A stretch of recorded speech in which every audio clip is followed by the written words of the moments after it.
An investment banker is someone who is kind of opposed to what's going on with Cathie Wood's strategy. Cathie Wood is tech, innovation, disruption. Let me buy companies that don't have a profit. Let me buy companies that are just growing super quickly. Let me buy companies that I don't know they're going to grow, but the potential of them looks like they're going to grow, so I'm going to gobble up all these shares.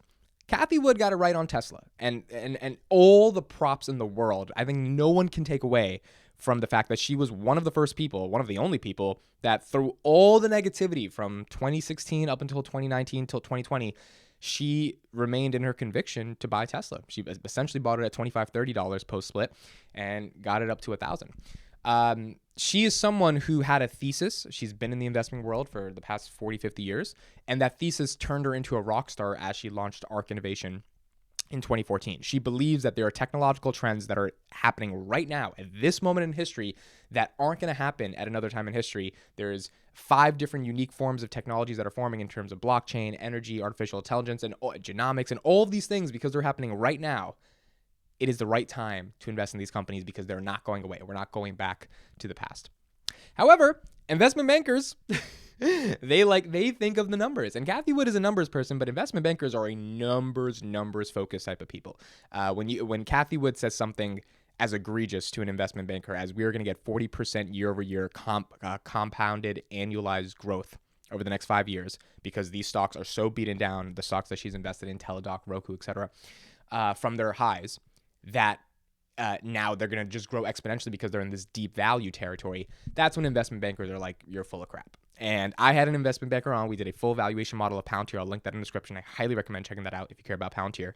And I asked him his honest thoughts because it was the last question on the pod. And I was just like, yo, what do you think about Cathie Wood? And by the way, this investment banker has 20% of his portfolio in Palantir, 80% in Tesla. So he's not one of those investment bankers that just like absolutely hates growth. But he did have some interesting thoughts to say around Cathie Wood. So this is what happens when you ask an investment banker, what do they think about Cathie Wood? Last question I have for you, coming from an investor banker's perspective, give me your raw thoughts on Cathie Wood, how she thinks of disruptive innovation and how she chooses to really consolidate to these high conviction names like Roku, Zoom. Like, do you think she's kind of crazy? Do you think she can get this 40% annualized compounded rate of return, or is that just insane? What is your take on that?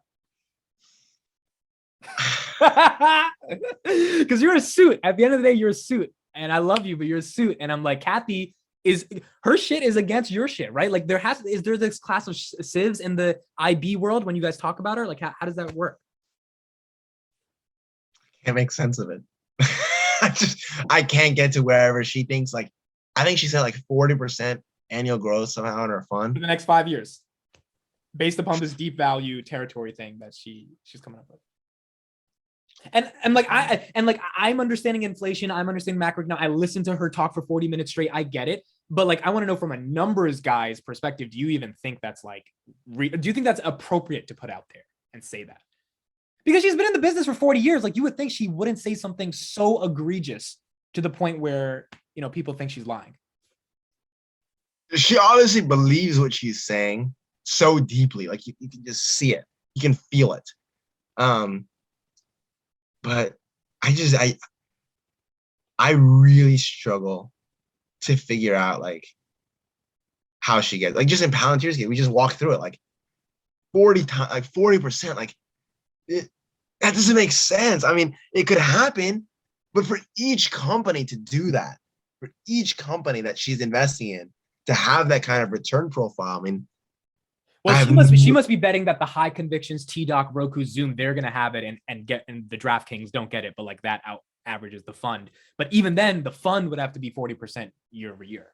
And it's at 60 right now, or 69 or whatever. I have no idea how that's supposed to happen. What's funny?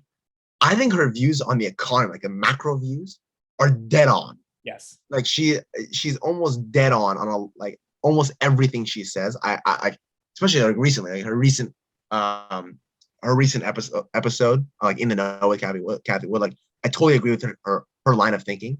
But what's funny is her macro view, I really don't feel like it translates like to her micro view. I mean, she invests based on what she sees, but I don't know. She believes in like this convergence of all this technology is going to create like this huge deflationary, you can even say problem.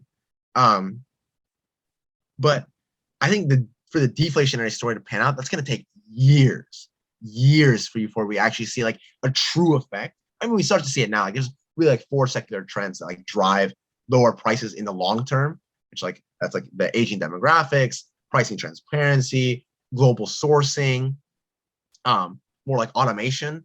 So like those secular trends that are obviously going to be deflationary, but to have like the convergence of all these technologies that she talks about that are truly as deflationary as she says they're going to be, I feel like that's going to be like years and not decades before we actually see that truly panning out.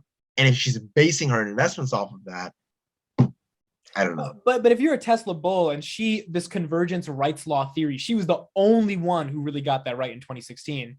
Like, does that give you some confidence that if she got it right on Tesla, she knows something the rest of the world doesn't for the others? Or no, no? I think it could just be like a one-off. I love that if you got rid of Tesla, the fund would be like $30 today. Yeah, I love Cathie Wood, and she's obviously right on Tesla. But I think that was a one-off. You know, like these musicians that like they have like these one-hit wonders. I'm not saying she's a one-hit wonder, because I think she's obviously going to have some decent returns. But I struggle. I really do. I really struggle to see like how does she like. I think to myself like, how is this possible? Like, she really believes it, and she believes it too. Like she really believes it. I read her stuff, and I'm thinking to myself like, the world that she envisions, I feel like you would absolutely love to live in that world. Everybody would love to live in that world. But that world, I feel like, is at least 2-3 decades away before that even starts to pan out. I think she's going to be right, but her timing is going to be way off, way off. You know how she always compares to like the tech bubble and how they were too early? I feel like that's exactly what's happening to her. She's too early.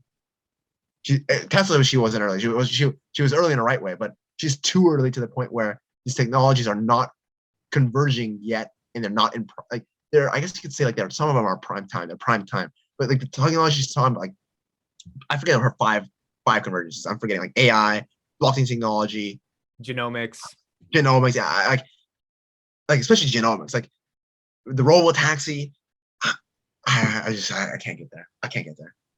All right, I got it. Man, thank you. I can't thank you more than enough to taking the time to do this. Spend like an hour and a half with me. I think the audience is definitely going to show you. Man, if you guys got any value out of this, I'm going to put Sebastian's Twitter and YouTube in the description. Prioritize the Twitter more over the YouTube because he's not posting that many videos, but he's definitely tweeting a lot. And yeah, give him a follow because this is someone you want to get your information from because he's not perma bull, perma bear. He's just like numbers and tries to give a decent, reasonable analysis there. So yeah, man. Thanks, man. It's been fun. It's been really fun. And just yeah, this doesn't reflect any of the views from my own company. This is just me talking. Disclaimer alert. As a shareholder, as an interested person in Palantir. He needs to keep his job, ladies and gentlemen. No one sue him. No one say anything about that. All right. Thank you, Sebastian. I appreciate it so much. I'll talk to you later. All right. See you, man. Bye-bye.